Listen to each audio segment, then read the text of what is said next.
Hello and welcome to 6 Minute English. I'm Alice. And I'm Neil. Alice, what's this? It's a cup of tea, Neil. Would you like some? Oh, I can't drink that. You didn't let the tea brew for long enough. Oh. And you forgot to add sugar. Well, make it yourself next time.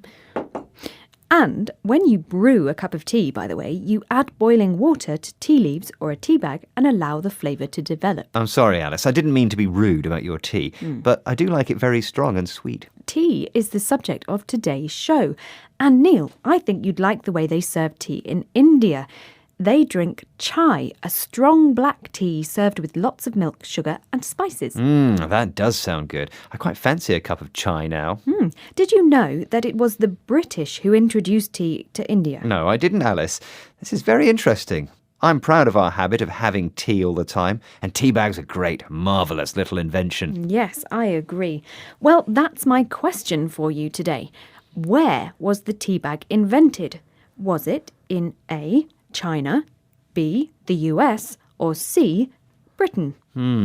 I buy a lot of tea bags, but I don't know their history, so I'm going to guess C, Britain. Well, we'll find out if you chose the right answer later on. Let's listen now to Professor Markham Ellis talking about the Chinese tea plant.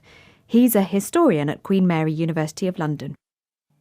Tea is a shrub that grows naturally in the mountainous areas of China, and several thousand years ago, no one knows how exactly, there are stories, it came to be clear that if you consumed the leaves of this plant, especially the younger leaves, then it had an interesting effect on you, and that effect could be thought of as medicinal, or it could be thought of as just kind of sanative, making you feel a bit better than you used to feel.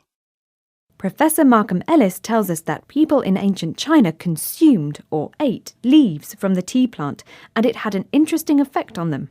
Professor Ellis says tea has a sanative effect, making you feel better, so I might try munching a few leaves later on. All right then. Apparently, the Chinese started drinking tea because of its medicinal or healing qualities, and they've been drinking tea for thousands of years. Well, we British may love a good cup of tea, but we haven't been brewing it for nearly so long as the Chinese. But remember that tea actually grows in China, Alice. We don't grow it in Britain. Good point, Neil. Which brings me back to what we were talking about earlier. In the 19th century, the British started to grow tea in India in order to compete with Chinese tea production. When tea first arrived in Britain in the 17th century, it was incredibly expensive, and only the elite could afford to drink it. Elite means a small group of people in society who have money and power. Well, the opposite is true today. Everyone drinks tea. And cheap tea bags make really strong tea, just the way I like it. Oh, it's not for me. I like tea with a delicate flavour. Lapsang Souchong is my favourite with its evocative fragrance. Not tea bags, then? No, Neil. Lapsang is different from other types of tea because the leaves are smoke-dried over pinewood fires, giving the tea its distinctive smoky flavour. You sound like a TV advert, Alice. I can just see the misty mountains and the fields of tea. Can you tell us what evocative means? It means making you imagine something pleasant. And for some people, drinking tea is a spiritual experience. Let's listen to BBC reporter Mike Williams learning about the Asian custom of the tea ceremony. Please enjoy Mountfong green tea. Thank you.